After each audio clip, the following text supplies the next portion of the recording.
Assalamualaikum warahmatullahi wabarakatuh. Halo guys, ketemu lagi bersama saya Abu Daniel. Kali ini kita akan membahas tentang kisah Umair bin Wahab al-Jumahi. Seperti apa kisahnya? Yuk kita tonton sampai habis.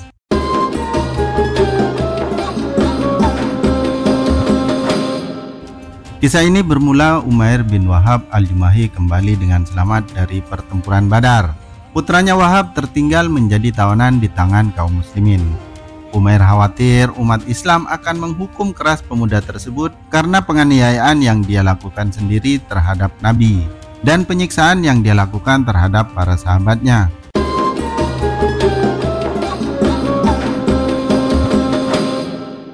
Di suatu pagi, Umair pergi ke Masjidil Haram untuk melakukan tawaf mengelilingi Ka'bah dan menyembah berhala. Dia menemukan Sofwan bin Umayyah sedang duduk di dekat Ka'bah.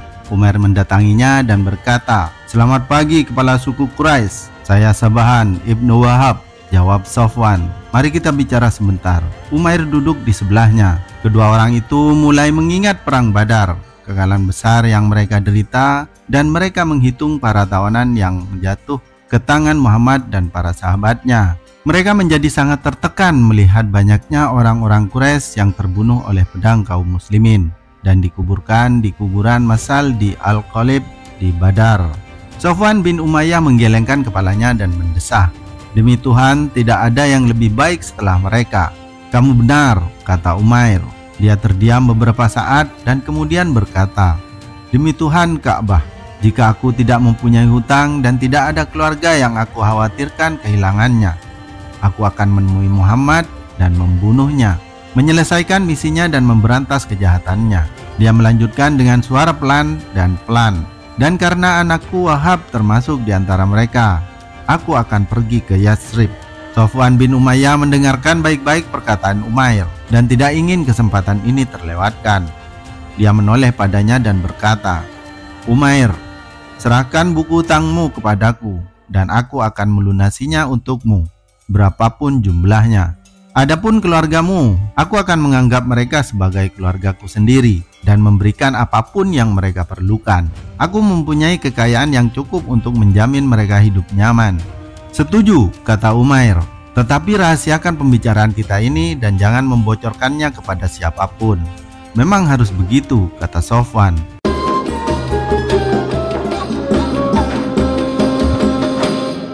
Umair meninggalkan Masjidil Haram dengan api kebencian terhadap Muhammad berkobar di dalam hatinya. Dia mulai menghitung apa yang dia butuhkan untuk tugas yang dia tetapkan sendiri.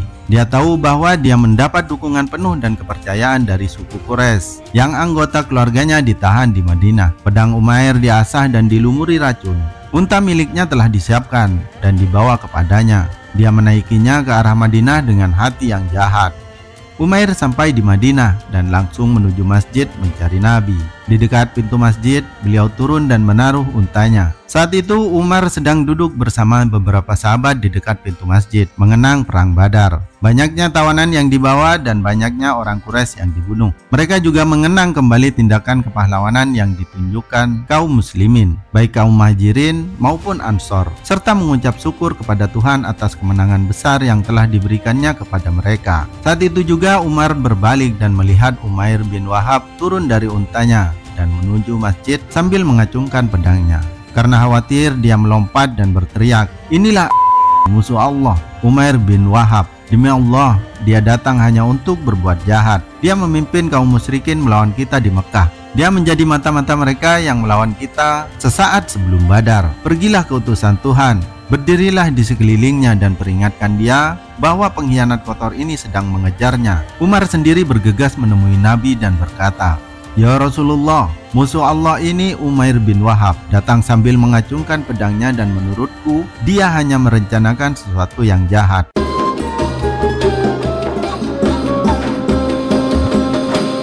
"Biarkan dia masuk," kata Nabi. Umar mendekati Umair, memegang ujung jubahnya, menempelkan bagian belakang pedangnya ke lehernya dan membawanya ke hadapan Nabi. Ketika Nabi melihat Umair dalam kondisi seperti ini, beliau berkata kepada Umar, "Lepaskan dia." Beliau kemudian menoleh ke arah Umair dan berkata, "Mendekatlah." Umair mendekat dan berkata, "Saya Sabah, sapaan Arab di zaman jahiliyah. Allah telah memberi kita salam yang lebih baik dari ini Umair, kata Nabi. Allah telah menganugerahkan kepada kita salam damai. Itulah salam penghuni surga. Untuk apa kamu datang? Lanjut Nabi.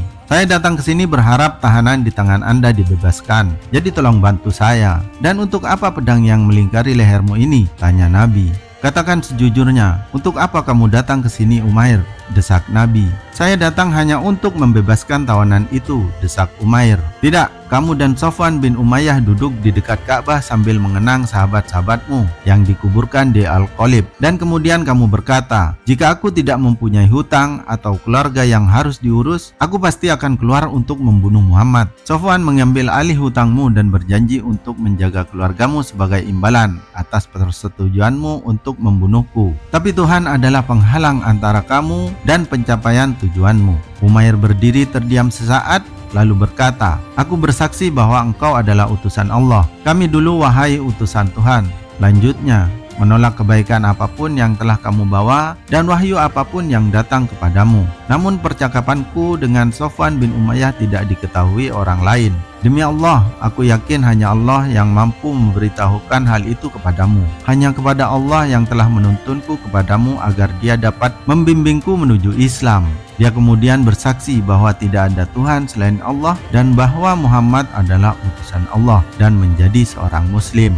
Setelah itu Nabi memerintahkan para sahabatnya, ajarilah saudaramu tentang agamanya, ajari dia Al-Quran dan bebaskan tawanannya. Umat Islam sangat senang dengan diterimanya Islam oleh Umair. Bahkan Umar yang pernah berkata tentangnya, seekor babi tentu lebih saya sayangi daripada Umair bin Wahab, mendatangi Nabi dan berseru, hari ini dia lebih saya sayangi daripada anak saya sendiri. Setelah itu, Umair menghabiskan banyak waktunya untuk menambah pengetahuannya tentang Islam dan mengisi hatinya dengan cahaya Al-Quran. Di sana di Madinah dia menghabiskan hari-hari terindah dan terkaya dalam hidupnya, jauh dari apa yang dia ketahui di Mekah. Sekembalinya ke Mekah, Sofwan dipenuhi dengan harapan dan berkata kepada orang Quraisy, aku akan segera memberimu kabar baik yang akan membuatmu melupakan peristiwa Badar. Sofwan menunggu lama sekali dan lambat laun menjadi semakin cemas karena sangat gelisah. Dia pergi keluar dan bertanya kepada para pengelana tentang berita apa yang mereka dapatkan tentang Umair bin Wahab, tetapi tidak ada yang bisa memberikan jawaban yang memuaskan. Akhirnya seorang pengendara datang dan berkata, Umair telah menjadi seorang Muslim. Berita itu menghantam Sofwan bagaikan sambaran petir. Beliau yakin bahwa Umair tidak akan pernah menjadi seorang Muslim. Dan jika ia menjadi seorang Muslim, maka semua orang di muka bumi ini akan menjadi Muslim juga. Saya tidak akan pernah berbicara dengannya, dan saya tidak akan pernah melakukan apapun untuknya, katanya. Sementara itu, Umair terus berusaha untuk mendapatkan pemahaman yang baik tentang agamanya, dan menghafalkan apapun yang dia bisa tentang firman Tuhan.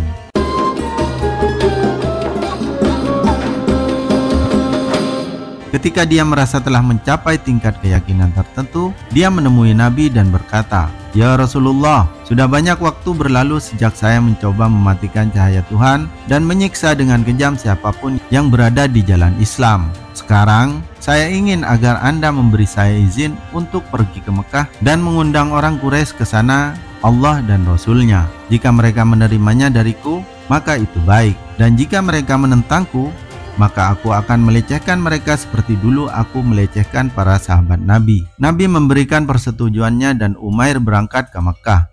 Dia langsung pergi ke rumah Sofwan bin Umayyah dan berkata, Sofwan, kamu adalah salah satu pemimpin Mekah dan salah satu orang Quraisy yang paling cerdas. Apakah kamu benar-benar berpikir bahwa batu-batu ini yang kamu sembah dan kurban layak dijadikan landasan suatu agama? Adapun diriku sendiri, aku menyatakan bahwa tidak ada Tuhan selain Allah dan Muhammad adalah utusan Allah. Di tangan Umair, banyak warga Makkah menjadi Muslim. Namun Sofwan tidak. Kemudian pada masa pembebasan Makkah, Sofwan bin Umayyah berusaha melarikan diri dari pasukan Muslim.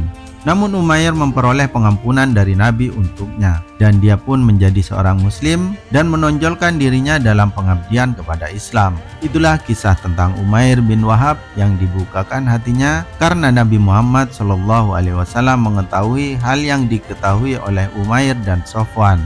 Semoga kisah ini menambah amal kita. Amin amin ya rabbal alamin. Terima kasih. Wassalamualaikum warahmatullahi wabarakatuh.